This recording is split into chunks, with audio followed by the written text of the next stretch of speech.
नमस्कार, मैं सृष्टि और आप देख रहे हैं हेलो नवलकर।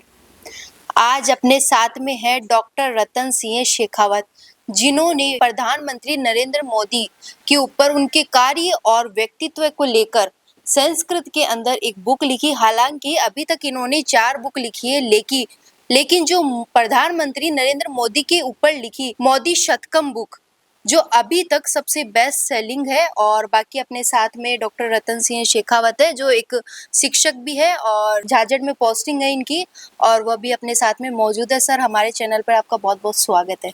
नमस्कार और सभी दर्शकों को भी नमस्कार। मेरा नाम डॉक्टर रतन सिंह शेखावत है और मैं संस्कृत विषय का शिक्षक हूँ। मेरी जो प्रारंभ से लेकर उच्च शिक्षा तक संस्कृत माध्यम में ही शिक्षा हुई है। चिराना के राजकीय संस्कृत महाविद्यालय में मेरी पूरी शिक्षा हुई है और मैंने संस्कृत विषय को लेकर ही पीएचडी की है। बिल्कुल। और सर, आपने जो बुक लिखी मोदी शतकम, तो वो प्रधानमंत्री नरेंद्र मोदी के ऊपर लिखी। क्या आप उनके फैन हैं या फिर क्या कुछ स्टोरी है उसके पीछे लिखने की, और कब लिखी आपने? मोदी जी का प्रशंसक मैं जब से हूँ, जब वे गुजरात के मुख्यमंत्री बने थे और उनके कार्यशैली को देखकर मुझे बहुत अच्छा लगा और उसी समय से मैं मोदी जी का प्रशंसक हूँ। इतने सालों में मोदी जी ने देश के लिए बहुत से अच्छे कार्य किए हैं और मुझे प्रसन्नता होती है। मोदी जी एक राष्ट्रभक्त हैं और उन्होंने अपने कार्यकाल में देश के लिए बहुत से योगदान दिए हैं। उनको विश्व में कई प्रकार के पारितोषिक भी मिले हैं। जो उनके विश्व में जो भी सम्मान है वो भी मैंने इस पुस्तक में सम्मिलित किए गए हैं। मोदी शतकम मैंने 2025 में लिखी है और ये संस्कृत भाषा की पुस्तक है और काव्य रूप में लिखी गई है। तो ये पोइट्री के रूप में संस्कृत भाषा की मोदी जी के जीवन पर पहली पुस्तक है। उनके जीवन पर वैसे बहुत सी पुस्तकें लिखी जा चुकी हैं, लेकिन संस्कृत में ये पहली पुस्तक है। संस्कृत में पोइट्री के रूप में ये पहली पुस्तक है। बिल्कुल। इसके अंदर और क्या क्या है? जैसे उनकी जीवनी है, पूरी उनकी कार्य को लेकर है। इस पुस्तक में उनके जन्म से लेकर उन्होंने जो बाल्यकाल में जो संघर्ष किया, शिक्षा प्राप्त की, फिर वो संघ से जुड़े, उन्होंने तपश्चर्या की, उसके बाद में वो मुख्यमंत्री बने गुजरात के। तो मुख्यमंत्री कार्यकाल में उन्होंने क्या क्या महत्वपूर्ण कार्य किए वो भी इस पुस्तक में लिए गए।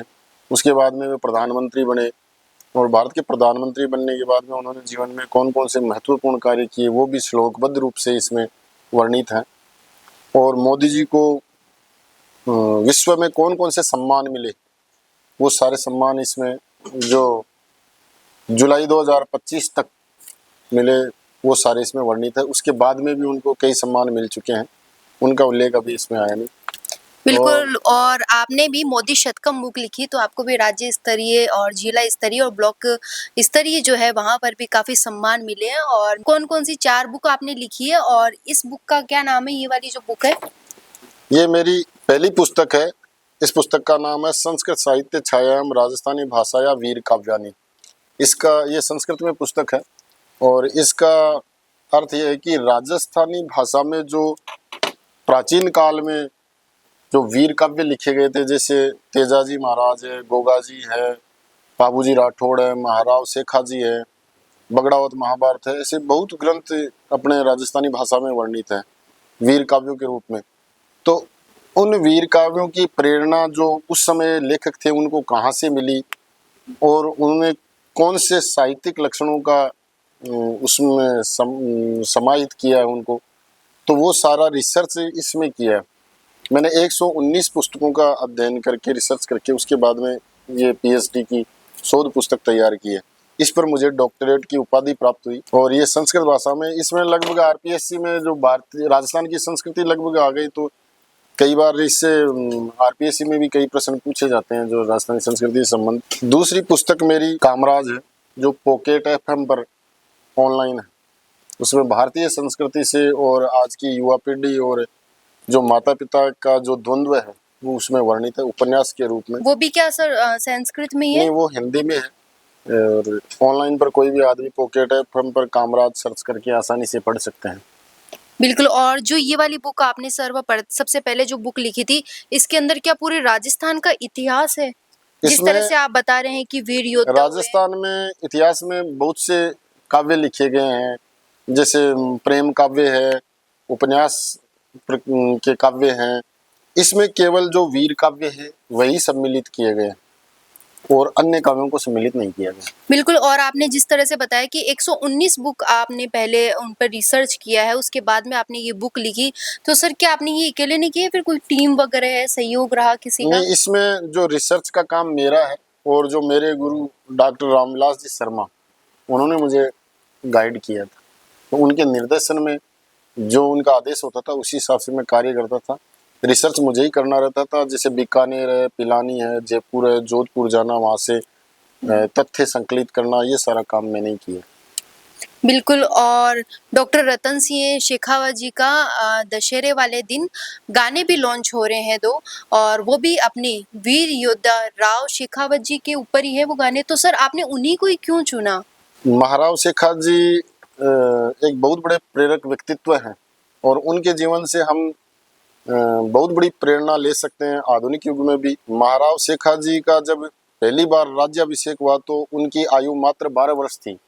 तो 12 वर्ष में उनको केवल 24 गांवों का परगना उनको मिला था, छोटा सा राज्य, और 4 वर्ष तक तो उन्होंने राज्य को समझा। उसके पश्चात में उन्होंने पहला युद्ध लड़ा 16 वर्ष की आयु में, और उन्होंने अपने जीवन काल में 52 युद्ध लड़े और सब में अपराजय रहे।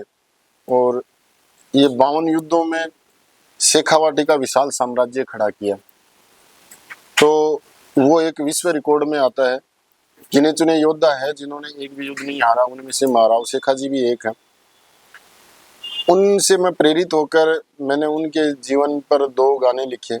तो एक तो शेखाजी देवा नाम से गाना है, और एक उन्होंने स्त्री के सम्मान के लिए अपने ही ससुराल वालों से 11 युद्ध लड़े, और उन्होंने पूरे अपने जो ससुराल पक्ष था उनके साम्राज्य को, पूरे साम्राज्य को खत्म कर दिया। बात इतनी सी थी कि उनके ससुराल वालों ने एक स्त्री का अपमान कर दिया था, उसको लेकर उनके बीच में युद्ध हुआ। तो उसको लेकर मैंने कौन है वो शेखा है वो, इस टाइटल से एक गाना तैयार किया है। तो इसमें ये जो दोनों गाने, जो महाराव शेखा जी का जन्म दिवस है, दशहरा विजयादशमी के दिन उनका जन्म हुआ था, उस पर हम उनको लॉन्च करेंगे।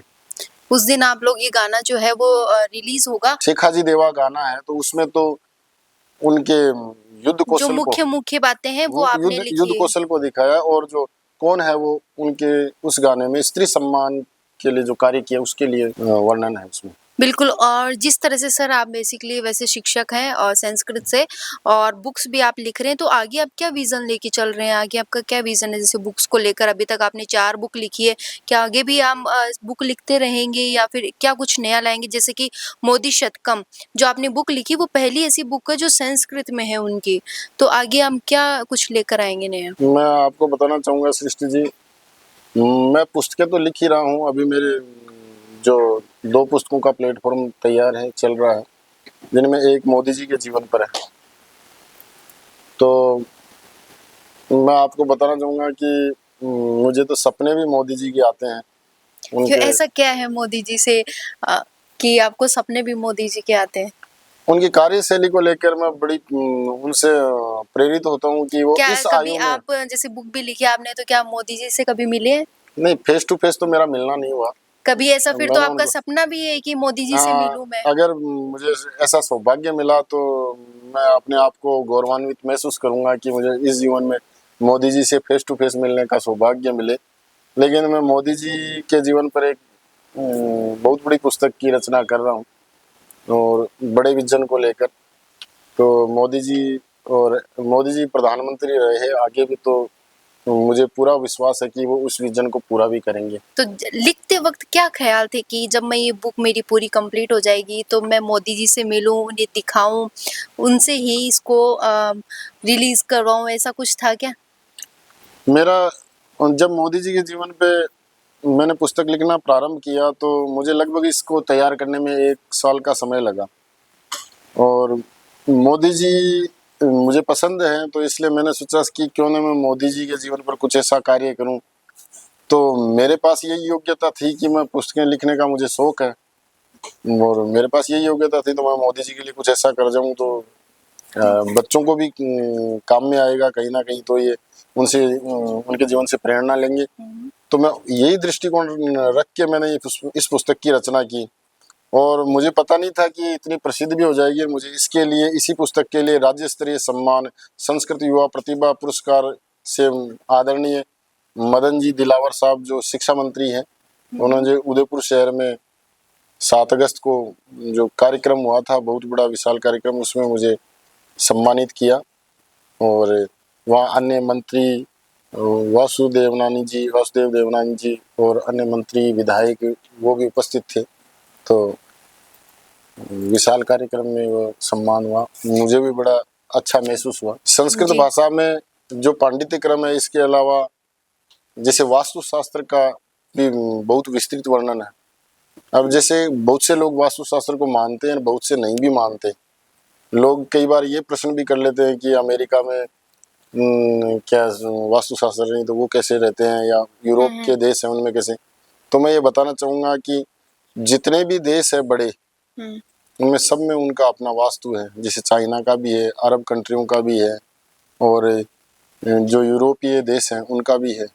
लेकिन हमें उनका पता नहीं रहता, हम पढ़ते नहीं उस विषय में, तो वो अपने वास्तु के हिसाब से वो भी चीज़ें देखते हैं। और वो भी ब्रह्मांड में जो ब्रह्मांड की ऊर्जाएं हैं, उन्हीं को वास्तु शास्त्र में वर्णित किया हुआ है, और ये संस्कृत भाषा में मूल रूप से वर्णित है। हम क्या करते हैं कि वास्तु शास्त्र का सही उपयोग सही दिशाओं और सही स्थितियों के हिसाब से उपयोग करके, और ऊर्जाओं का अच्छा उपयोग करने से एनर्जी बढ़ाकर सकारात्मक परिणाम प्राप्त कर सकते हैं। इसलिए अगर अपन नया मकान बना रहे हैं, नया व्यापार कर रहे हैं, तो हमें एक बार वास्तुशास्त्र का कंसल्ट कर लेना चाहिए। वो निश्चित रूप से लाभदायक रहता है। बिल्कुल। और करते भी क्या लोग आपसे भी पूछते हैं क्या? हाँ, कई बार बहुत से लोग पूछते हैं। मैं वैसे व्यावसायिक तौर पर तो ये नहीं करता, लेकिन मैं लोगों की सेवा करता हूँ। मेरे परिचित है, वो मुझसे पूछते हैं, तो मैं उनकी सहायता करता हूँ। तो ये थे हमारे साथ में डॉक्टर रतन सिंह शेखावत जी, और हमारी खास बातचीत भी ये हुई है कि इन्होंने संस्कृत के अंदर बुक लिखी है, और राजस्थान के जो वीर योद्धा हुए उन पर भी 119 बुक पर रिसर्च करके इन्होंने बुक लिखी, और मोदी जी के ऊपर भी इन्होंने संस्कृत पर बुक लिखी। तो सर, आपका बहुत बहुत धन्यवाद समय देने के लिए। धन्यवाद।